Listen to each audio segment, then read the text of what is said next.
Muito boa noite, sejam bem-vindos a mais um episódio do nosso podcast intitulado Plástica com Propósito, né? Estamos aqui no nosso sexto episódio e hoje estamos com o ilustríssimo Dr. Isaac Furtado aqui, que vamos discorrer um pouco uma conversa sobre facelift, né? Dr. Isaac, que é membro titular da SBCP, também ex-aluno do Dr. Ivo Pitangui, membro efetivo lá da Associação dos Ex-Alunos do professor Ivo Pitangui, e também membro da International Society of Aesthetic Plastic, a ISAPS, né? E está aqui hoje com a gente para poder discorrer sobre esse tema. Muito bem-vindo, Dr. Isaac. Boa noite, pessoal. É um prazer estar aqui participando desse podcast e estou às ordens para as perguntas. Espero poder contribuir com a cirurgia plástica. Hoje à noite aqui também estamos com a doutora Rebecca Hamden, que é a nossa anfitriã aqui do podcast. Hoje está um pouco indisposta, mas vai participar aqui com a gente, né, Rebecca? Boa noite, pessoal. Hoje eu vim com uma voz um pouquinho diferente da habitual, mais charmosa. Por conta disso, vou deixar o Douglas, que é um grande cirurgião plástico, Dr. Douglas Macedo, que também é preceptor do nosso serviço de residência do Instituto Dr. José Frota. E hoje ele vai abrilhantar nosso podcast entrevistando o Dr. Isaac. E eu vou ficar mais caladinha. Convidado aqui para ter essa participação especial. E abordando um pouco o facelift, doutor Isaac, a gente vê que cada vez mais as pessoas estão buscando ter uma aparência mais bonita com as redes sociais, né, cada vez mais preocupadas, até em idades mais precoces, em tentar melhorar a aparência e ficar mais representativa no meio da sociedade. O senhor teria alguma idade ideal para você fazer o facelift? O que é que você falaria para os nossos telespectadores? Pois é, o que eu sempre falo com relação a toda cirurgia plástica, não existe uma idade específica, a partir dos 40, a partir dos 50. O que existe é a indicação clínica, tanto para o começo como para o final, porque tem aquela paciente com mais de 80 anos que também, clinicamente, o cardiologista não liberou. Então, tem os dois limites. E, assim, na minha estatística, eu tenho pacientes com 31 anos que eu já fiz um facelift. Paciente que tinha feito cirurgia bariátrica, muita flacidez de pele, precisava realmente de um facelift. E a mais idosa, 84 anos. Então, é uma cirurgia que ela é clínico-dependente, não é idade-dependente. A gente está vendo, como você falou, que a idade está ficando mais nova. E a gente sempre explica, eu sempre explico, a cirurgia plástica de face, ela não é tratamento de cirurgia plástica, não é o tratamento da pele. Ela vai puxar a musculatura, ela vai retirar o excesso de pele, mas hoje a gente sabe que o tratamento da pele começa com o quê? Começa com o skincare que ela usa no dia a dia, uma vitamina C, um ácido, uma cafeína para a área dos olhos, né, o hidratante, o esfoliante. E aí passa por todo aquele caminho da harmonização facial, os preenchedores, né? Todo esse espectro de tratamento que a gente tem uma gama muito grande de aparelhos para a região cervical. E a cirurgia plástica é o limite, vamos dizer, é a apoteose do tratamento da cirurgia de face. Então, existe. E o mais importante é isso, é você explicar qual o objetivo, onde vai ser tratado, porque a gente sabe que tem as regiões diferentes, né? Uhum. E a gente vê que isso tem uma vasta experiência em face, né? Inclusive inventou uma técnica, o facelift, criou uma técnica, né? O facelift light, e uma técnica que o senhor tem utilizado ultimamente, preferencialmente na maioria dos casos, e porque tem baixa taxa de complicação, tem uma cicatriz reduzida, e isso talvez facilite também usar em pessoas mais jovens que não querem uma cicatriz tão prolongada. E aí me vem uma pergunta. Com essas cirurgias da face cada vez mais invasivas, deep plane e tudo, o facelift light, a gente sabe que tem menos complicações, tem um downtime, um período de recuperação menor. Você acha que o deep plane tem espaço ou no seu dia a dia, ou o facelift light é sempre a preferência? Não, o deep plane, ele realmente é uma técnica muito boa, é uma técnica que hoje, se disser, o deep plane não é uma técnica específica, é uma abordagem mais profunda do terço médio da face, né? A gente tem que explicar que não é o conjunto, né? Ele tem essa parte de tratamento mais profundo no terço médio, na abordagem do esmasplastisma. E, assim, na minha filosofia de clínica, eu opto pelo facelift light por alguns motivos, certo? Não tenho nada contra, eu acho que a pessoa tem que escolher, é importante o paciente escolher e ele procurar aquele cirurgião que adequa mais com o que ele quer. Às vezes a pessoa, não, eu quero tratar só aquela partezinha, eu quero só o bulldog aqui, então a gente tem que explicar. Algumas chegam, não, eu quero levantar o supercílio, aí já é outra abordagem. E a cirurgia plástica é assim, ela tem essa gama de tratamentos, e o importante, mesmo que você não faça, é você saber o que pode ser feito. Então, quando eu comecei, em 97, são meus primeiros casos de facelift. Na época, a gente fazia uma técnica parecida com o que eu aprendi na residência com o professor Pitangui, que era o round lift, uma técnica com aplicatura de SMAS, com resultados razoáveis e uma aplicatividade muito boa. Então, a partir de 2014 que eu comecei a fazer essa técnica. E em 2020 eu publiquei na Revista Brasileira, com o nome Facelift Light. E de lá para cá a gente foi acrescentando algum diferencial, ó. E aí é o que eu chamo de geração, que a gente hoje está na 5ª geração. A gente associou algumas coisas na região cervical. Então, assim, eu pretendo, enquanto a minha estatística estiver aumentando, continuar fazendo o facelift light. Mas eu oriento a paciente que chega imaginando que vai sair toda ruga, que vai ficar sem nada, eu explico, olha, os 100% às vezes podem deixar alguma complicação, que aquele, eu quero ficar sem nenhuma ruga. Então, assim, eu acho que tem espaço para várias técnicas e o importante é a gente saber o seu nicho, o que você quer, a sua filosofia. A gente vê, como eu falei, né, várias pessoas querendo ficar cada vez mais agressivas, mas eu tive a oportunidade de ver vários resultados seus, eu vi que são resultados espetaculares e realmente, como você falou, baixo risco de complicação, né? Hoje em dia tem pessoas que trabalham muito com a imagem, não pode ter esse risco de ter uma paresia do nervo, que a gente sabe que é bem comum, mesmo que volte, que seja autolimitada, que volte dentro de 3 meses, mas às vezes a pessoa não tem aqueles 3 meses para ficar com essa paresia, então por isso que eu acho que a sua técnica é fantástica. E como você falou, hoje em dia o facelift ele é só uma das armas que a gente tem para poder rejuvenescer a pessoa, né? Ele vai cuidar do excesso de pele, vai cuidar da parte muscular, mas a qualidade da pele, como o senhor mesmo falou, é essencial. A doutora Rebeca aqui mesmo, que tá se especializando em cosmiatria, né? Pode falar um pouco mais do que pode ser feito nesses tratamentos de face. O que é que a gente pode fazer além do facelift para deixar o paciente com a qualidade de pele melhor? Bom, qualidade de pele a gente vai ter diversos tratamentos, né? Desde bioestimuladores de colágeno.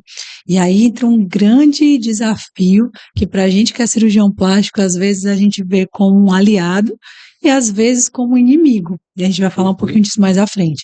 Então, para a pele, assim, vai ter infinitas possibilidades, né? E normalmente os pacientes começam bem mais jovens com esses bioestimuladores, seja ultrassons microfocados, seja bioestimuladores injetáveis, né? Que aí não, sem falar nome de marcas, né? A gente pode usar ácido polilático, hidroxapatita de cálcio, todos com essa função de gerar uma inflamação subclínica e, consequentemente, uma produção de colágeno. Então, hoje a gente tem muitas coisas em mãos, um arsenal terapêutico muito grande que ajuda nesse processo de retardar o envelhecimento, né? A gente não tem como parar, mas retardar bastante.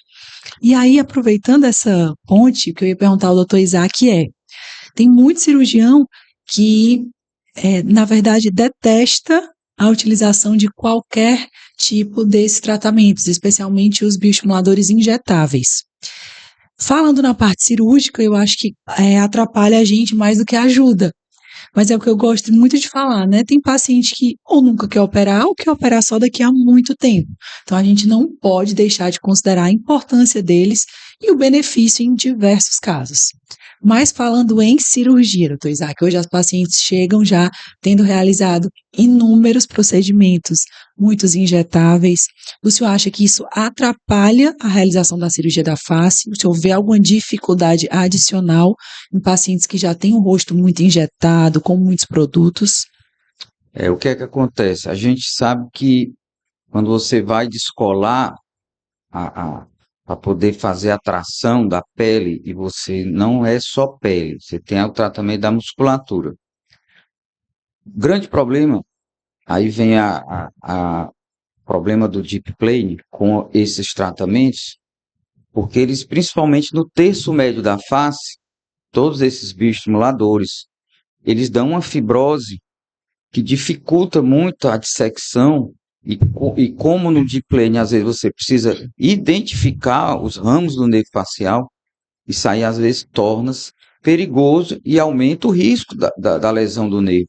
Então, recentemente a gente esteve, né, na jornada Norte-Nordeste, e um dos maiores cirurgiões do Brasil, ele modificou a técnica que ele fazia antes, exatamente por causa disso, porque ele viu que estava tendo muita dificuldade de entrar no plano que ele entrava antigamente para fazer o chamado high SMAS. Ele mudou e agora chama de free SMAS, porque ele tem abordagens diferentes. Então, já no facelift light, como a gente faz apenas a aplicatura do SMAS, a gente não entra nesses planos profundos. E eu acho que isso é um caminho sem volta. É como você está numa estrada que você vai percorrer, que vai encontrar no meio da estrada várias coisas que você vai ter que sair desviando. É fio, você tem, às vezes a gente vê fio, a gente vê ácido hialurônico, a gente vê fibroses muito grandes com hidroxapatita, e a gente tem que estar consciente disso. Na hora da dissecção, seja como você faz com tesoura, você tem que ter cuidado, porque pode sair do plano, pode superficializar, pode aprofundar.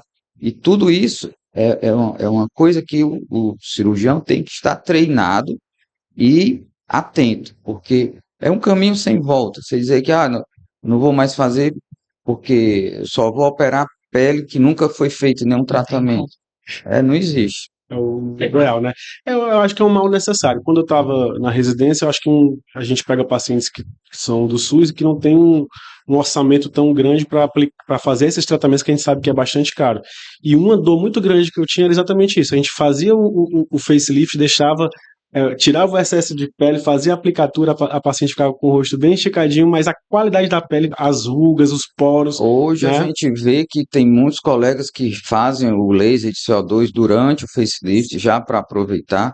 Eu vi colegas que fazem, mas que não recomendam fazer esses tratamentos em cima de pele descolada, por conta dos riscos, fazem em outras regiões. Mas, assim, essas abordagens múltiplas podem ser necessárias.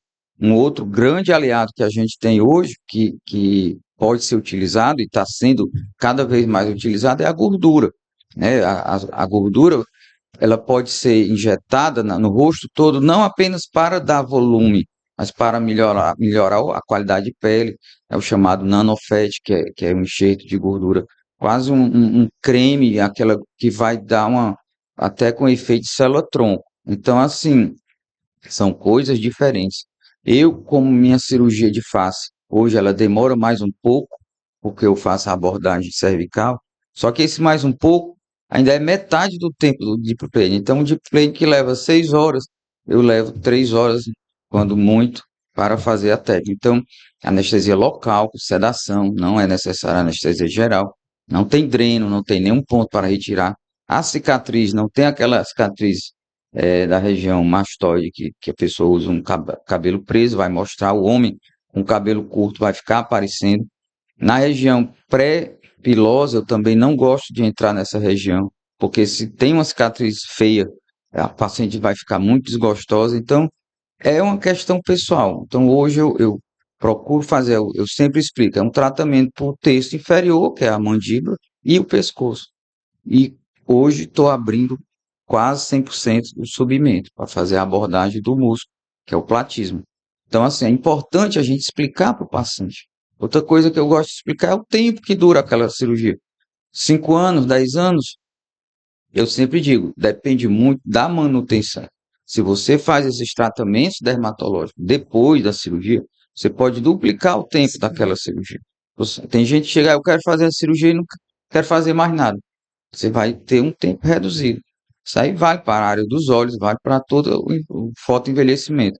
E a gente tem que explicar isso. Então, se num Deep Play dura 10 anos, eu diria que a minha técnica dura menos, mas ela é reaplicada de uma maneira que eu posso fazer. Eu tenho pacientes que eu já fiz 3 vezes ao longo de 20 anos, e ela continua com a mesma fisionomia.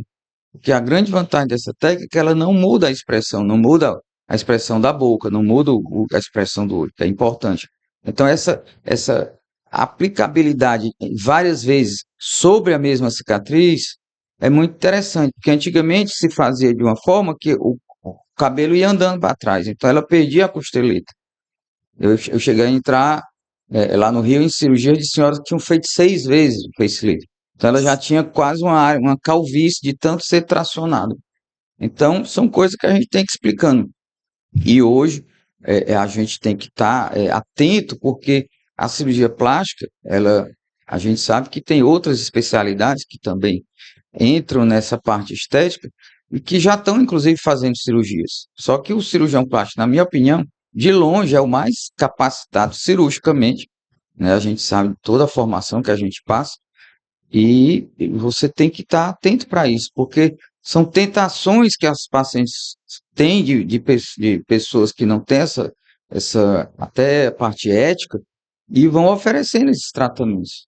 Infelizmente, a gente vê muita bizarrice, muito crime por aí, né? Recentemente, até esse final de semana, saiu no Fantástico, de uma paciente que foi fazer uma cirurgia facial mesmo, uma cervicoplastia de face, num consultório de um não médico. Teve parada cardíaca, reanimada e ainda assim recebeu alta no mesmo dia. E a paciente foi a óbito. Então, assim, não é brincadeira, é coisa séria. As pessoas cada vez mais estão perdendo, assim, a noção, né, de em quem colocar, de colocar essa saúde nas mãos de quem. Então, a gente está aqui com um cirurgião com quantos anos de experiência, doutor Isaac? Mais 28 anos. 28 anos de experiência falando de como são os riscos da cirurgia, de como ele é receoso com qualquer tipo, né, de complicação, com 28 anos de cirurgia Não é plástica. fácil quando você passa de uma certa parte do tempo, vamos dizer, como um livro aberto, você passa da metade do livro e você às vezes olha para trás, eu fico pensando, o que é que eu faria diferente do que eu estou hoje? E assim, eu confesso que pouca coisa eu faria diferente, mas em termos de indicação clínica, indicação da cirurgia, a gente tem que ter muito critério, porque quando você vai ficando experiente, o mais importante é você saber dizer não para aquele paciente. O paciente que está com uma formação, ele tem uma noção que a cirurgia vai deixar um resultado que você sabe que não vai. Então, isso vale para tudo. Com relação à parte do envelhecimento facial, é muito importante. Eu sempre falo também das pálpebras, né? Porque às vezes tem paciente que quer fazer a face, mas a pálpebra está precisando mais do que a face. E eu gosto de frisar que a gente tem que. Eu ofereço o tratamento, mas a cirurgia plástica ela é diferente de outras. Por exemplo, a pessoa está com apendicite, tem que operar ali, porque senão morre. Cirurgia plástica é uma consulta bem diferente. Às vezes ela vem para colocar uma prótese e sai com o nariz operado. Porque a gente pode, numa conversa, de uma maneira, você não convencer, mas você mostrar, olha, você vai ter mais benefício estético. Você já pensou nisso? Então, é importante essa conversa. Hoje eu demoro mais numa consulta de primeira vez do que antes. Demoro mais de 1 hora, às vezes. E eu mostro de uma maneira. Não precisa muito de tecnologia. Também não mostro casos de pré e pós. Nunca mostrei para nenhum paciente. Acredito que não é necessário. Porque os colegas mais jovens acham que é necessário essa comprovação com a foto do pré e pós para convencer. Eu acho que você ter um diálogo com o paciente e ser, vamos dizer, sincero realmente no que pode ser feito é muito mais importante. E saber dizer não. Tem paciente que precisa de uma avaliação psiquiátrica, a noção de autoestima dele tá deturpada, e a gente tem que saber, essa conversa que é importante. Então, hoje eu demoro mais de 1 hora, às vezes, Uma consulta, às vezes eu digo que a consulta holística, que eu falo de outras coisas, qualidade de vida, alimentação, atividade física. Eu tenho um conceito dos 5 As da beleza imortal, depois eu posso falar também, que é bem interessante. Pode falar. Agora acho que eu. Agora eu fiquei curioso. É porque o que é que acontece? Quando a gente fala de saber dizer não na cirurgia plástica, a gente sabe que nossa sociedade, de certa forma, ela está doente. A gente sabe que tem coisas que, tanto pelo lado da ansiedade como da parte do passado, da angústia, que são pacientes que não estão aptos. Se faz uma cirurgia, se ele tiver uma complicação, ele não vai saber con- conduzir aquela complicação. E aí é onde entram as rupturas com processos, com tudo, quando acontece isso. Então, eu tenho um conceito são 5 As, que eu considero a beleza imortal no conjunto, não é você ficar belo pro resto da vida, é para você fazer uma coisa e se sentir bem. O primeiro A é o amor que é o mais sublime, que a pessoa precisa ter amor para poder, não adianta você dizer, eu não tenho amor pelo que eu faço. O amor, desde da autoestima, né, que é o amor próprio. Amor ao trabalho, amor à família, a Deus. É o amor, de uma maneira geral. Segundo é a alimentação. Uma boa alimentação, a gente sabe que é uma boa cicatrização. Terceiro é a atividade física, principalmente para cirurgia de contorno corporal.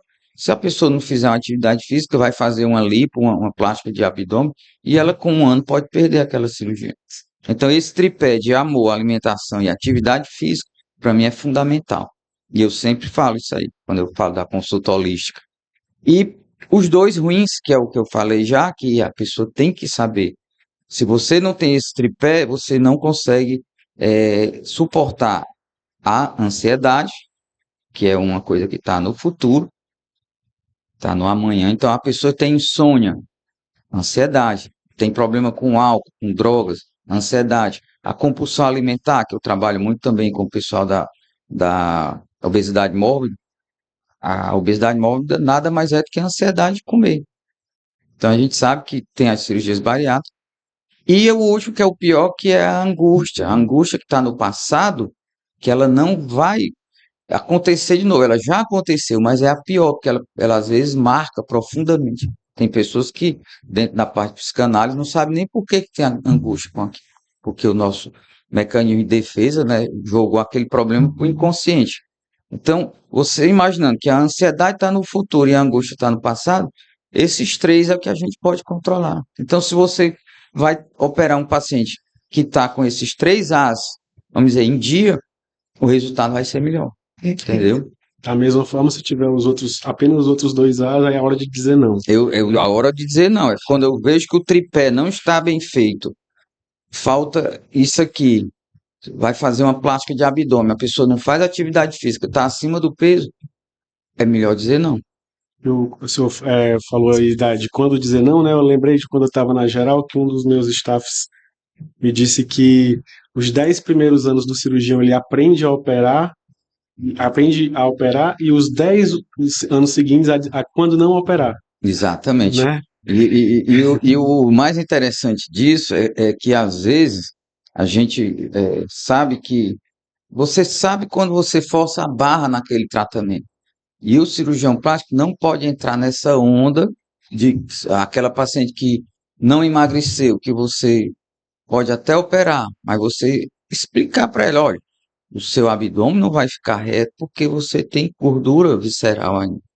Você pode explicar isso, não é obrigado a você dizer sempre não, mas isso é importante.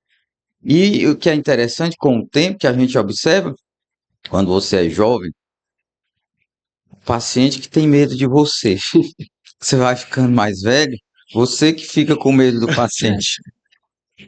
Eu também, o senhor falou em Beleza Imortal, e eu lembrei que o doutor Isaac Furtado também, além de cirurgião plástico, artista plástico, e Beleza Imortal é o título do Instagram dele, onde ele publica lá as suas obras, as suas pinturas. Esse é um conceito que eu acho muito bonito, inclusive eu dou palestras sobre isso, que envolve tanto a parte artística E a beleza do corpo, né? A parte de proporções, né? Eu gosto das proporções áureas, né? Aí eu falo de Leonardo da Vinci, todos aqueles estudos você vai para face, perfiloplastia, você vai todo aquele. Eu tenho um trabalho publicado muito interessante de nariz, só sobre essas medidas de proporção, que aí envolve a parte artística, né? Às vezes se operar o nariz, você tem que ter uma noção artística. Eu tenho tido uma impressão que os maiores cirurgiões plásticos que eu conheço, todos são também artistas plásticos, né? Eu acho, Não você acha que tem alguma obrigatoriamente você relação? tem que saber pintar, você tem que saber, mas você tem que primeiro gostar, você tem que ter estudado a arte nesse sentido. Você tem muitas coisas hoje sobre o belo. Eu já li vários livros sobre a beleza, né? Nosso último episódio foi desse tema. Foi. Depois eu vou lhe passar. Ah, tá, muito interessante. E isso aí ajuda muito o cirurgião plástico nesse aspecto. A gente trabalha com a beleza. O senso estético, né? Ele A é gente tem que ter fundamental para o essa cirurgião noção quando plástico. você vai colocar uma prótese, botar uma coisa muito exagerada. Eu sempre falo para o meu paciente, né, que é, é ter cuidado com o que é moda e com o que é belo, né? Porque a moda, né, às vezes um seio muito grande, um colo mais marcado, teve uma época que nos anos 90 a moda era não ter peito, a moda era ter mais bumbum, né? Então, assim, a beleza, o que ninguém percebe é que a beleza, ela era bela há 1000 anos atrás, ela era bela há 2000 anos atrás, ela vai continuar sendo bela daqui a 2000 anos, né? Porque a moda, ela passa, mas a beleza ela transcende, né? Com Então, por isso que certeza. eu acho que a arte, o artista tem que estar dentro do cirurgião plástico, né? Exatamente. Essa noção do belo, ela transcende, inclusive, ela faz parte da nossa civilização, né? As primeiras obras de arte, né, esculturas, né, de 20 mil anos, né? Tem a Vênus de Willendorf, que ela tinha uma mama gigantesca e o quadril muito largo. E aquilo era o conceito de belo, porque a mulher precisava daquela mama para amamentar. Então, o objetivo era esse. E um quadril largo, porque ele ia ter um bom parto, vamos dizer assim. Então, são conceitos que transcendem, como Sim. você falou. E hoje a gente está nessa apelo midiático, vamos dizer assim. Se você não faz isso, você está fora do. E eu tenho visto muito pessoas jovens que estão ficando deformadas com preenchimentos totalmente descabidos, feito por pessoas competentes, mas que continuam fazendo. Uhum. Então, assim, eu tenho pacientes que chegam, tem umas que já chegam com um pedaço de bolo para me dar ali para eu fazer o preenchimento e eu não faço. Eu não faço porque eu sei que está no limite. Uhum. Então, assim, são coisas que a gente tem que saber fazer. Hoje já tem profissionais especializados em desarmonização, para dizer, tirar o que foi colocado. Uhum. E isso é uma coisa triste, porque a gente vê que cabe a nós regular isso aí.